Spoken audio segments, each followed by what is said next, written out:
Breaking news. And they won't know. I don't know. I should my papa go do no. Yeah, turn off. Breaking news about Udele. Biko no biano. Yeah, on a day. Come look at the manga. I turn for him chori in here now. Guys, chirenu. No be small matter. Hey. Udele, I want you know here. Oh. Breaking news. No problem.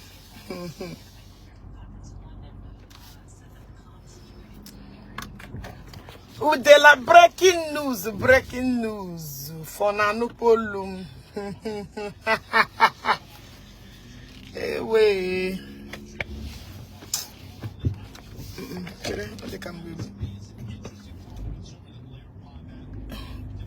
Okay, can measure like this. Banana no problem. Breaking news. Guys, enjoy. Share the program.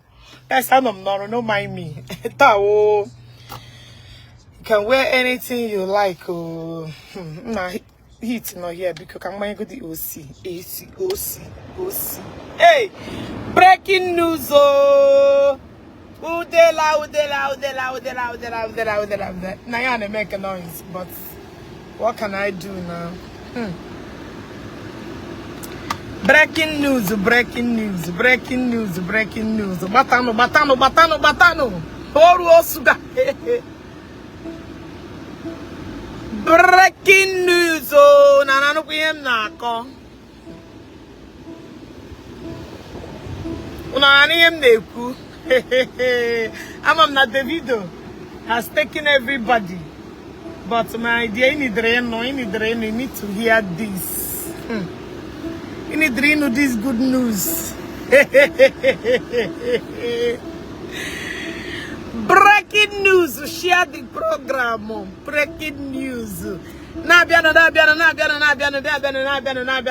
Come on, updates about Udele. Udele. We want you know here.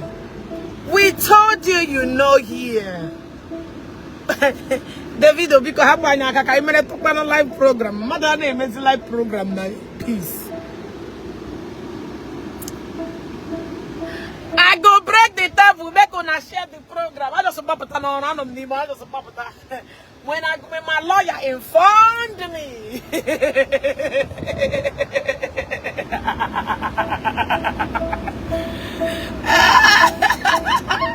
This was sweet to me. Bia. One kita of a man now. What that thing kita of a man. Na come back go di here mecha go di name before. I told me ben dorum now. Endi na nare. Bia. I told me ben dorum now. Endi chori inyo are. Now they go they see me here. Hey, I should am patra na. Mbaka move. I told me ben dorum down. Udele, I want you know here. I want bia wala munde da haporo we has na hapunde iPod. Borom ha. I know I don't like majority of them, but borom ha I like this news. Borom ha then go like hey, come back here good. So where nobody go see me until I'm done. Come back go here for now. Guys, share the program. If I put my red cross in here, share the program. Share. Udele, please, David, allow us to do video. Let me first of all congratulate Chomo, the most beautiful Imo State babe, where God used to bless her family. I want to know one person will change the destiny of your family. Choma, we love you. You made us proud. You did not bleach. Your mother did not bleach. Nobody, you did not do a shower. You did not go from Malaysia to do a shower. You did not go to Italy. You did not go to Germany. You just kept yourself to. You keep yourself to. You did not end up at 56 years old. And I was a bleacher. You didn't bleach. You did not bleach. No bleaching. All of you, whether they bleach, whether they look for. You see, Choma. You want to call the Kayogovin, you want to call the chocolate. Did you see the happiness in the video? Did you see? I have never seen a man that is getting married and so happy. The video, the whole world. Did you see any bleaching? Did you see any green vein? Did you see any white green vein? Did you see anything? This is what you call represent who you are. Must you do apona to be responsible? The only thing is a home wine and name bleaching is apona products. Nothing. Because I see no reason why you should be changing your color. Because him and on that show when I like it. The two they like in that bleach you don't say that they light skin. Share this program. Latest news. MJ, I just want to congratulate her. I love her as a sister. She's somebody that I love so much. I love Chioma. This is a woman that represents what patience. You got to endure a lot. For those of you, I can't take it. And the video is not my type, my dear. That your husband is not millions of people's type. The idea man you are looking at is not me. Let me tell you, Davido did not do anything different from majority of our Igbo men. They have children everywhere. They can't even take care of their own children. But Davido is, took up his own. They're taking care of his own kids. You feel me? So nobody can tell me say Davido is this, my dear. That one that you kept in the house is worse than Davido. Just that Davido is a popular guy. Yeah, his secret is out here. You are knowing about him. I give millions of Ndi Igbo, they know they even take care of them. So man, the video is an access. Imagine how assurance, imagine an access that build your children. When trauma will not even lack anything in this world. Even if that the video is no longer alive today, trauma is made for life. Trauma is well assured. No many culture wedding, no many traditional wedding, no many church wedding. And when they tell me anywhere that the family not like you, run for your life. The family love her. Everything about her is love. The people genuinely love that girl. You want to go? And when a bleaching, and when a green van, and when anywhere, no, she's naturally beautiful. Now let me update you about Udele. The main reason why I'm here. The main reason why I'm here. Let me update you. Hey. Man, tag him everybody. Man, die pope. Man, man, demo. I know me and them don't get along. Breaking news. What is happening now? Target that dog of Funketana. What you is yen okay. I know that Udele they are no bad condition. When I say okay, but inside is up to them. How far markets? Those of you that jubilating, how far markets? Are they axo now? Una where came out? Oh, Ogechi. No. Achimunu. Education is very important. All of you, please click love and like. Oh, okay, read my comments. Which page are you? And Ogechi Chicago. Ogechi Okeke Chicago. That's where I did. I mean, Ogechi Okeke Chicago. That is where I am. Oh, Ogechi Okeke Chicago. Come there. That's where you see me. Udele, share the program. The information just reach me now. When I listen online, they call Abata. That's Ogechi. This is the latest. As I'm talking to you now. No. Udele, listen to me. Listen to me and listen to me very attentively. Listen to me. Yem Choroge won. I told him she survive war. That is my wish to you. I don't know why you all these things, this drama you're putting up. I don't know why people don't say who they are. Guys, click love and like. What they do is that they do report my video for no reason. Click love and like. Love and like. Love and like. Click love and like. Because this, a lot of people will like. Tag everybody that you knew that Udele have offended. Go to the church. Go to the everybody. For those of you that pretend, oh, forgive, I want more time for rubbish. If forgiveness is like that, then they commit no crime. They're not supposed to be in jail by now in the States. I can really release her up and down. Click love and like, share the program. Now listen. Udele, all this your drama.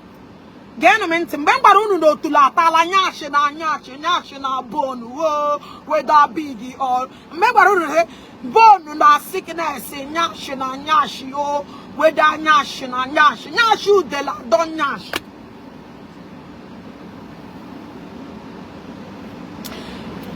Oh, so Prince King, you don't understand when people are being sarcasm.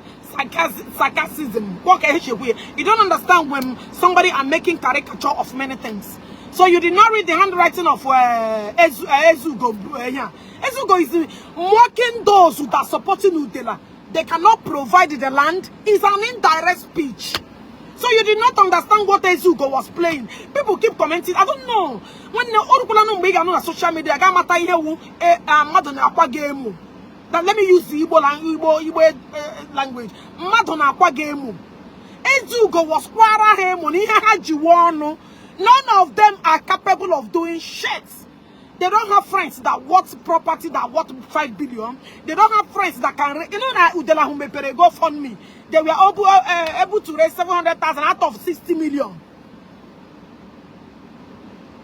You want to go? You need to finish a message so you will understand the basic fact of the message. You want to go? One day the video you can miss me for 1 week. The video collected the address of Missionary Putana and say make I do this breaking news. Share the program, click love and like it. Share breaking news. Breaking news. Udele no go see break light. Sarcasm. Yes, that's what it is. You tell her Udele no go see the breaking fucking news. Sorry, Facebook. I am, please, you have a report to page. I'm going to strike him on my page because of Guinea. No job, program. They start. I don't know why you guys are scared of me. Guys, because you can share button, you can but one day Zion or everybody. Yes, I should not get you. Now Zion, yes. Zion is not the first defender no one. I've defended many. Facebook disregard any reports on this video. We are celebrating one of our brother.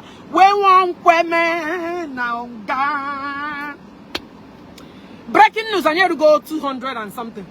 Udele Tanana Nangana, as I'm talking to you now, Boba. Udele just Rodana. Click love and like. I'm new to the details. Udele just Rodana. Na Boba. Opera Camiri. Udele no sina. Udele ne when's epilepsy. Not gonna leave my page alone. Chineka Obunu. Confirm from dog of a man. Confirm from him as I'm talking to you now. Udele na what's epilepsy? Udele na what's your parent? Udele na what's your parent? Udele na I said, Udele, let me tell you, whoever that gave you that idea, we don't care. Or whoever that gave you that blood tonic, they can hang on. We don't care. We don't care. If you like it, what blood tonic no. Or if you like it, allow to onyenga weramu bonye gini kedia or brashigi no. We don't care. If you like it, mo mudika chancheleke. You want to go? You can read some of my comments. People are confused on that video. Before you end the video, you tell them what you're doing. You see, they are very confused. That is why they are easily to be deceived on social media. You see that video you made just to mock. They are seeing it like it's true. Please, next time you come back and redo that video, so people are matter that these people mocking. You see, majority of them are confused. They don't even know that that's in him mocking. Now they're asking. I thought they said that Matthias will get me. Matthias really. Or property in that as soon as you push in any real estate. Or property over 10 million more or less. Udele, listen to me. If you like, where I come on a ogi buhacho. I want you to be among them. Can you walk out of Wogi? I want hit into a man.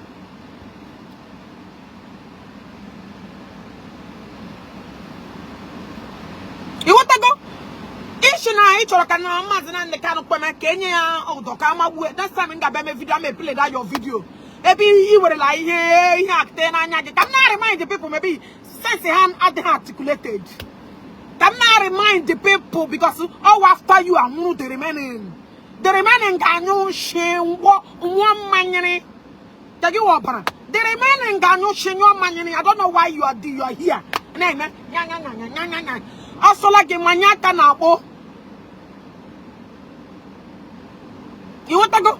Moniaka, the mother now watch end of the video.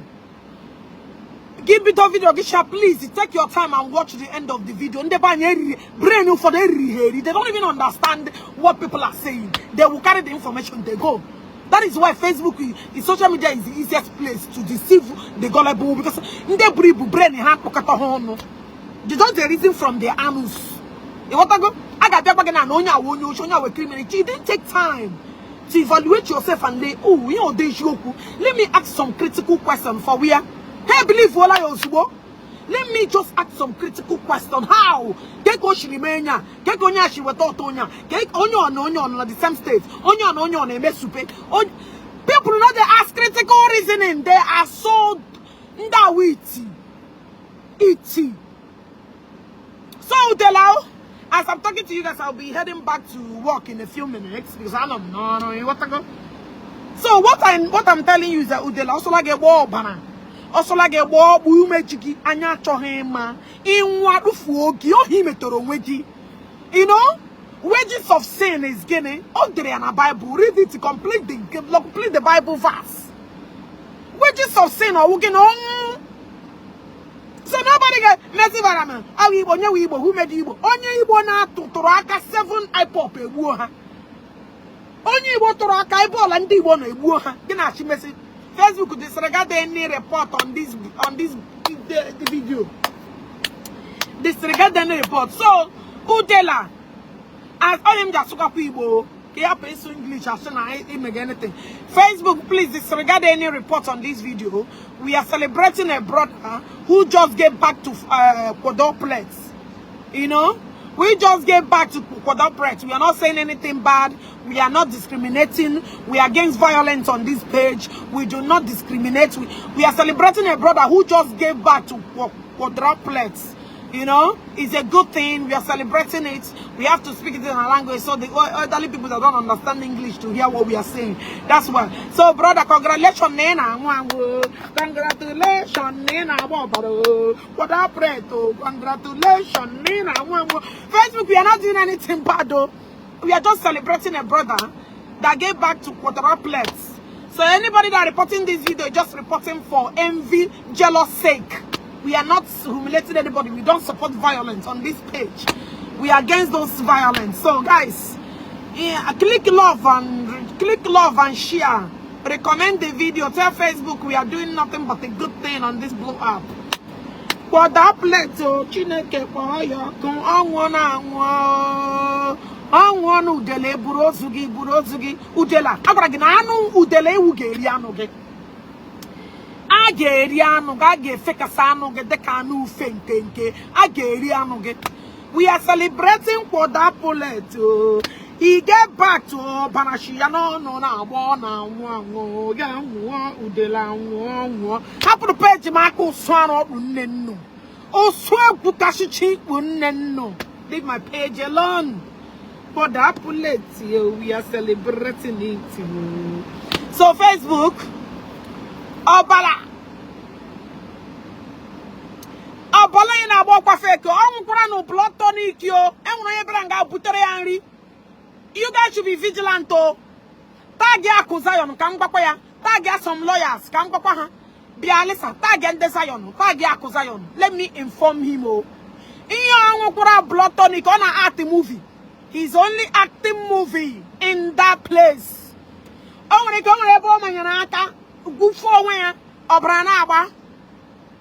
You have a blood tonic, you have a system because nobody is coming up with their bare condition. That could not be food though.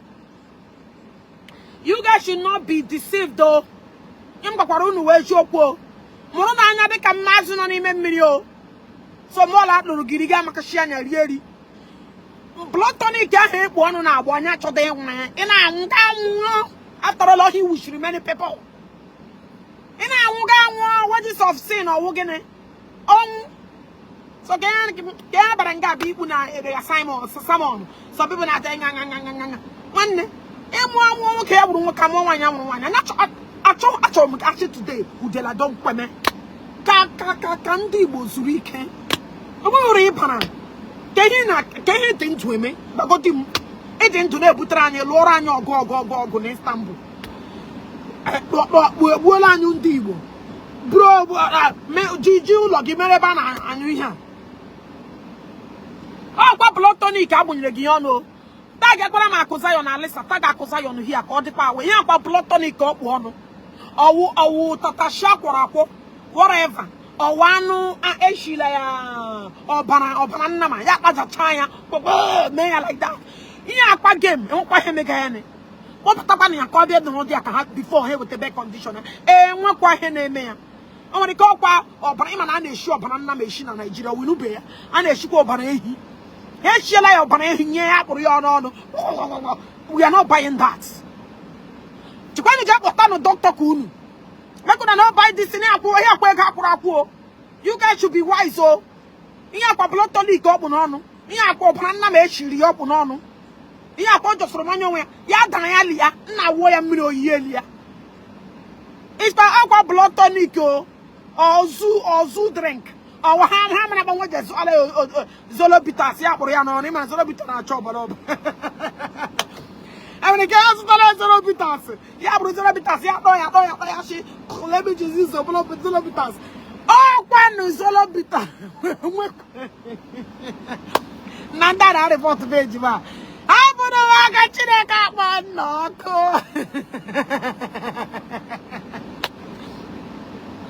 Facebook disregard any report. Una report Islamo.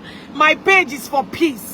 My page is for love. My page is for unity. My page is to embrace people, different culture, different ethnicity, sexual, what they call it, no discrimination on sexual orientation. Nothing. We just love.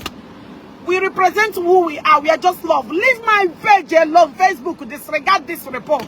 Alisa, can you edit that? Facebook, disregard this report? We are celebrating a brother that gave birth to quadruplets.